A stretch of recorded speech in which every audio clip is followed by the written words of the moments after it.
Hoy vamos a hablar en este podcast de imágenes latentes de la historia de Gabor Szalontai y Louis Kahn.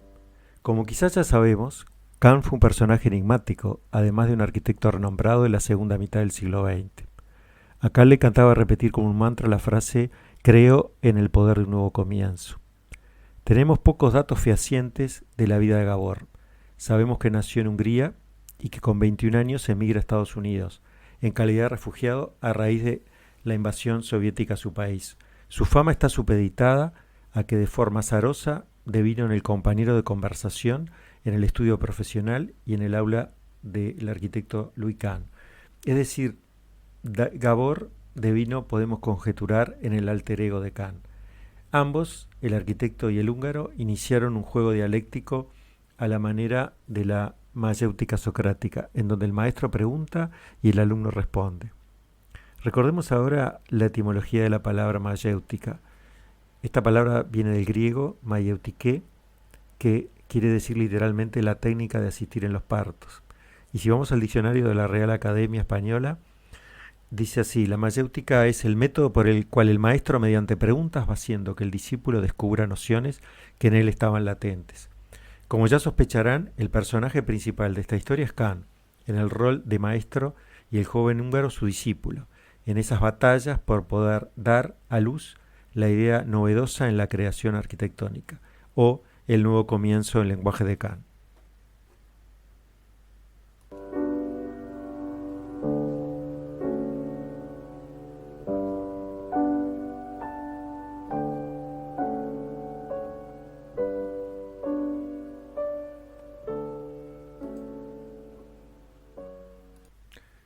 Cuenta la tradición oral, por parte de aquellos que fueron testigos del encuentro entre dos personas tan disímiles, que Gabor apareció un día en el estudio de Filadelfia de Kahn. No tenía cita agendada para lo que recibiera este excéntrico hombrecito que en ese momento tenía 60 años. Eso sucedió un día del año 1961 y Gabor por ese entonces hacía cerca de 2 años que había llegado a Estados Unidos, suponemos que sin saber inglés. Lo cierto es que, de acuerdo a lo relatado por el propio Kahn, ambos se trenzaron en un diálogo. Podemos conjeturar que en un inglés básico, un lenguaje relativamente simple, pero no por eso menos persuasivo. La conversación transcurre sin percatarse del paso del tiempo y se fue extendiendo más de lo esperable para un encuentro fortuito, menos para una entrevista de solicitud de empleo. Nadie sabe exactamente cuáles fueron los temas abordados en este largo coloquio. Lo sabido es que cuando se dio por finalizada la plática, según lo que dice el propio Kahn, le da a Gabor un billete de $20. Digamos que no parece demasiado dinero a modo de remuneración, o quizás fue un estipendio a modo de adelanto por una paga mayor. Lo más importante para esta historia es que Kahn considera que el joven visitante, a partir de esa entrevista, estaba contratado para realizar tareas en su estudio profesional. Pero uno podría preguntarse, ¿contratado para qué? El rol de Gabor era el de asistente en la interlocución, o sea, podríamos decir que conectar el cerebro de Kahn por medio de palabras con el mundo exterior. Indudablemente Kahn descubre un talento particular en este joven, que desde ese entonces pasa a cumplir la tarea de alter ego en la cocina de la creación arquitectónica. Gabor vuelve al otro día y no faltó nunca la cita de animar, escuchar y responder preguntas, con las reflexiones muy personales de Kahn. Esta rutina se dio o transcurrió durante 13 años hasta la muerte de Kahn, acaecida en 1974. Lo cual demuestra que, más allá de las conjeturas, para Kahn la palabra y la imagen no eran recursos excluyentes para la ideación y el pensamiento en la labor de la producción arquitectónica. Kahn, hacia fines de los años 50 y comienzos de los 60 del siglo pasado, estaba atravesando, creemos, el periodo más creativo y fecundo de su trabajo profesional. Se destacan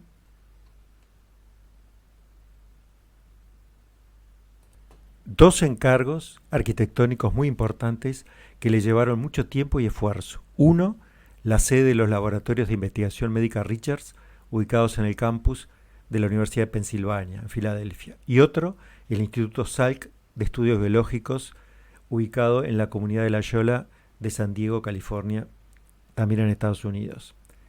Ambos fueron considerados, ambas obras, un antes y un después en la manera de resolver funcionalmente y dar un acabado sutil y cuidado a la factura de un edificio para uso científico, como es el caso de un laboratorio.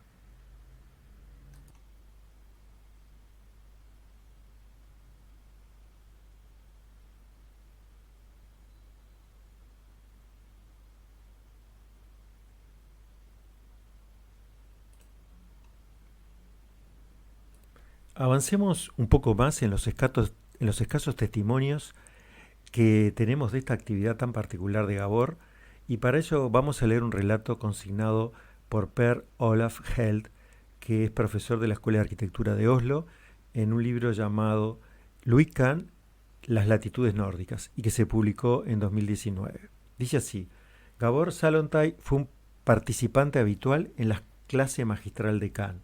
Conocido simplemente como Gabor, desempeñó un papel catalizador en la creación de la atmósfera del estudio, ya que podía intercalar una palabra o una oración en la discusión que cambiaría totalmente el enfoque. Gabor era una persona que valoraba la palabra siempre en busca de un significado más profundo o más específico en cada frase o palabra que pasaba por su mente.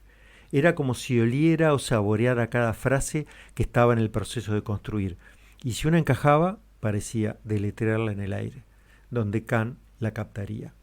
Para la dinámica de una clase en el aula de arquitectura, estos fueron intercambios, por un lado emocionantes y por otro exasperantes. Los comentarios iniciales de Gabor siempre fueron enigmáticos, y los otros miembros del equipo docente rara vez estuvieron de acuerdo entre sí. En este torbellino de opiniones, el propio pensamiento necesitaba ser muy fuerte y bien construido para sobrevivir al discurso.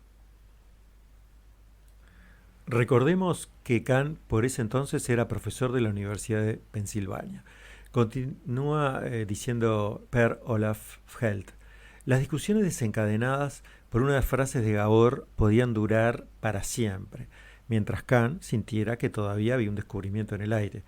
Creo que Kahn odiaba ceder, por lo que en esta situación rara vez había una conclusión o un acuerdo, pero aunque el debate seguirá sin resolverse, había servido para inspirar a todos. Al final de cada sesión, a pesar de todas las preguntas abiertas, de hecho, una nueva capa de conciencia, concluye este autor, había entrado en nuestros proyectos.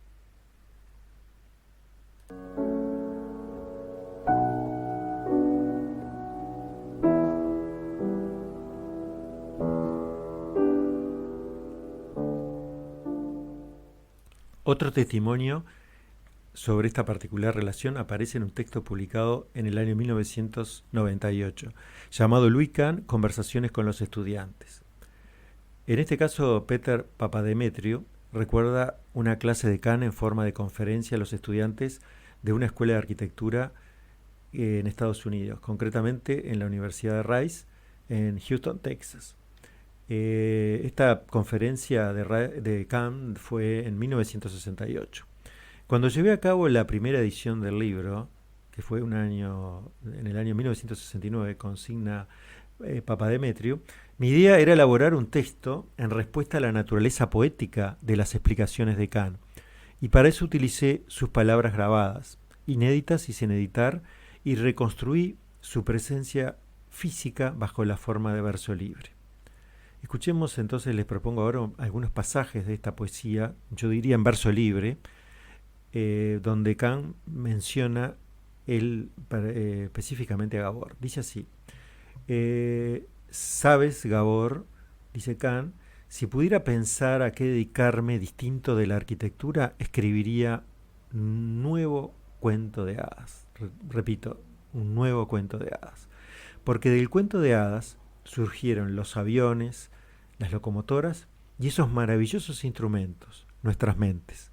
Todo surgió de la actitud de maravillarnos. Agrega Kahn, Gabor está tan preocupado, de hecho tan enamorado del significado de la palabra misma, que fácilmente compararía una escultura de Fidias con una palabra. sigue diciendo Kant, Gabor cree que la palabra tiene dos cualidades. Una de ellas es mesurable, de uso cotidiano, y la otra es la maravilla de su propia existencia, que es inconmensurable. Agregaría yo ahora, indudablemente, en este texto, que traduce la oralidad de Kant, hay una suerte de desdoblamiento, ¿no? Porque esta manera de hablar de Kant le permite decir cosas a Gabor, ya que este enamoramiento de los múltiples usos metafóricos de la palabra, creo yo que es propia del razonamiento de Kant.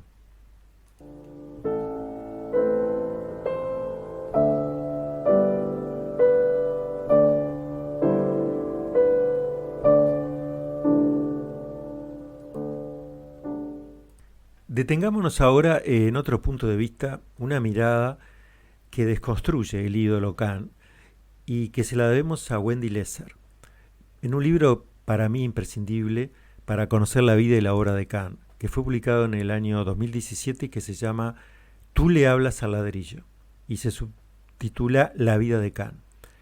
Dice así Lesser: Kant no fue un genio aislado al que se le ocurrieron ideas perfectas y luego supervisó su construcción exacta.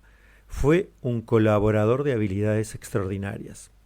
Sabía cómo inspirar a las personas a hacer su mejor trabajo y cómo contagiar a sus asociados en sus propios entusiasmos.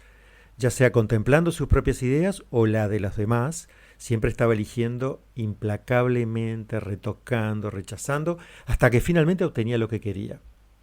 Dice Lesser, fue un constructor práctico. Y agrega Lesser en una interpretación basada en su vida. Acá apela a los datos biográficos. A través de una combinación de su infancia azotada por la pobreza, sus días escolares infructuosos y su apariencia generalmente poco atractiva, había adquirido una personalidad que no era amenazante. Incluso entre las personas que sabían lo bueno que era su trabajo, el carácter que irradiaba, dice, era afable, conciliador y un poco burlón. Cuando se encaran estas historias donde estamos, diría yo, como relatando las hazañas del héroe, siempre estamos proclives o borderline a lo que se llama la hagiografía, es decir, a una biografía muy marcada por el elogio. Entonces a mí me parece interesante recurrir a la palabra ahora de Christopher Hawthorne, que es un crítico del diario norteamericano Los Angeles Times y que comenta el libro de Wendy Lesser y lo pone en clave de que Kant construye Lesser cuando hace ese libro. Entonces dice así, para él, digamos, para Hawthorne, el personaje Kant, relatado por Lesser, es una suerte de egoísta generoso, el tipo de egoísta que vio y reconoció el ego correspondiente en todos los demás seres vivos, e incluso en algunas cosas, como el ladrillo. De ahí el nombre del libro, ¿no? Que él le hablaba al ladrillo, que no estaban vivas.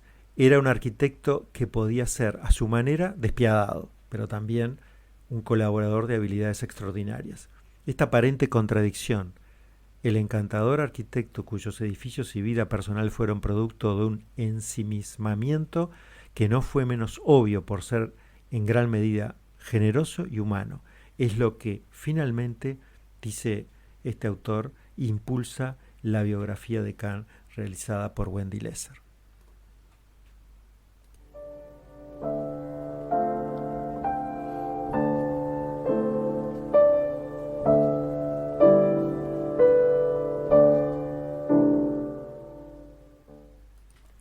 En resumen, digamos, para ir cerrando este podcast, estamos ante luces y sombras de un personaje ignoto, que nunca podremos conocer con certeza. En realidad, como casi todos los seres humanos. Sin duda con una narrativa muy bien montada que ayuda al proceso de idealizar al personaje. Gabor era un joven que con escaso recorrido, sin duda por las instituciones de educación formal terciaria, entiéndase la universidad, porque no le había dado tiempo la vida, emigra a otro país. Y se aprende a manejar, diríamos, en un idioma que no era su lengua materna. Pero yo me animo a conjeturar que sin embargo debe haber tenido un gran talento en el orden de la palabra hablada y la capacidad de dialogar con el otro. Sabemos realmente muy poco con certeza de la vida de Gabor. Los datos biográficos dicen que nació en Budapest en el año 1939, con 18 años huye de su país natal, muere en el año 2020 con 81 años en Filadelfia. Si les interesó el tema, a la muerte de Gabor se estableció una suerte de memorial digital que está en la web, hasta el día de hoy accesible en el sitio repito, gaborszalontai.com, o sea, www.gaborszalontai.com. Probablemente entre Can y este húngaro hubo un lazo que los conectaba, porque ambos fueron de alguna manera emigrantes. Como la mayoría de los emigrantes, pienso yo, a la fuerza. El padre de Can, de origen judío, huye de Estonia y emigra hacia Estados Unidos en 1905, teniendo el pequeño Louis apenas 4 años, y de esta forma el padre evita ser reclutado como soldado en una guerra que no sentía como propia entre Rusia y Japón. Y para terminar este podcast me despido con la poesía en verso libre de Can, que es lo que rescato de todo este proceso y de todo este aprendizaje, porque en realidad cuando me puse a tratar de armar esto no tenía idea del alcance de todo este fenómeno poético de Can, y me animaría a decir por qué no de Gabor. Nunca sabremos qué parte es de cada uno, pero creo que tampoco importa, porque lo que interesa es poder apreciar esto y disfrutarlo. De eso se trata, ¿no? Yo creo que esto es una suerte de elogio a la creatividad y de alguna manera, como se habla hoy del codiseño y de la co-creatividad y de la colaboración, de no poder separar lo que es mío y de lo que es tuyo, lo propio de lo del otro.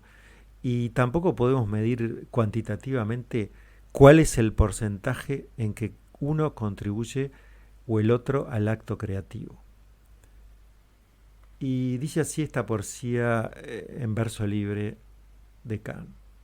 No conozco servicio más grande que un arquitecto puede hacer, en tanto que profesional, que darse cuenta de que cada edificio debe servir a una institución humana, tanto si en instituciones de gobierno, de hogar, de aprendizaje, de salud o de ocio.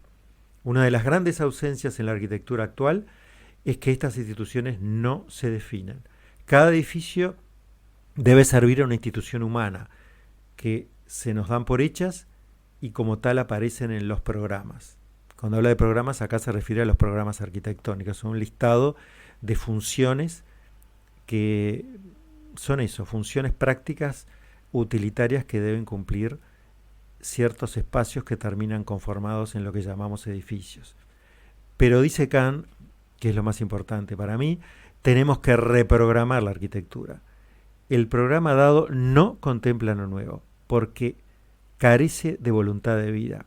En cambio, lo que empieza como una simple reconsideración emerge con el poder de un nuevo comienzo, que, dice Can, cree que puede lograrse hoy en día.